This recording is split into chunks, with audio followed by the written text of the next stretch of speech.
لاہور سے تعلق رکھنے والی دو خواتین ولاگرز اس وقت شدید تنقید کی زد میں ہیں جب انہوں نے اپنے والد کے آخری لمحات کی ویڈیو یوٹیوب پر اپلوڈ کی۔ سوشل میڈیا صارفین کی بڑی تعداد نے اس عمل کو غیر اخلاقی، غیر حساس اور انسانی رشتوں کے تقدس کے منافی قرار دیا۔ بڑھتے رد عمل کے بعد ان ولاگر بہنوں نے ایک وضاحتی ویڈیو جاری کی اور اپنے فیصلے کا دفاع کرنے کی کوشش کی۔ ویڈیو میں ان کا کہنا تھا کہ گھر کا واحد سہارا وہ خود ہیں کیونکہ ان کا بھائی کمانے کے قابل نہیں۔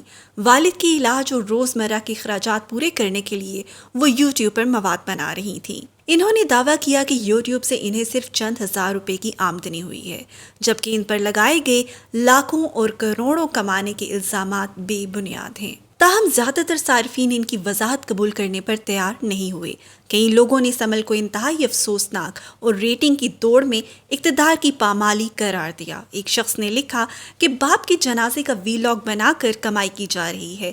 ریمل خان نے تبصرہ کیا کہ یہ وضاحت نہیں بلکہ ایک اور غلطی ہے۔ اسفا خان کے مطابق بہنیں اب مظلومیت کا کارڈ کھیل رہی ہیں، جبکہ جویریہ نے کہا ہر چیز کی ایک حد ہوتی ہے۔ والد کے آخری لمحات کو ویلاگ بنانا نہ محنت ہے نہ ہی مجبوری کا حل، بلکہ صرف شہرت اور پیسے کی لالچ ہے۔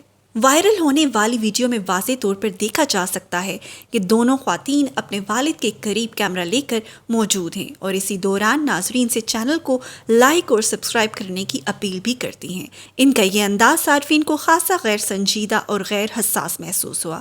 عوامی حلقوں نے اس رویے کو سخت تنقید کا نشانہ بناتے ہوئے کہا کہ رشتوں، جذبات اور انسانی دکھ کو اس طرح سے پیش کرنا نہ صرف دل توڑنے والا عمل ہے بلکہ ہمارے معاشرتی اقدار کی تیزی سے زوال کی بھی نشانی ہے۔ سوال یہ پیدا ہوتا ہے کہ پیسوں کے لیے یا پھر مجبوری کے لیے ہی صحیح، کیا والد کے آخری لمحات کا ویلاگ بنانا کسی طرح سے بھی جائز ہے؟ یہ فیصلہ ہم آپ کے ہاتھ میں دیتے ہیں۔ کمنٹس میں اپنی رائے کا اظہار ضرور کیجیے۔ کیا ہمیں اس طرح کی ویڈیوز سوشل میڈیا پر لگانی چاہیے یا پھر نہیں؟ ہمارے ساتھ جڑے رہنے کے لیے چینل کو سبسکرائب کیجیے اور ویڈیو کو لائک کیجیے۔ فی امان اللہ۔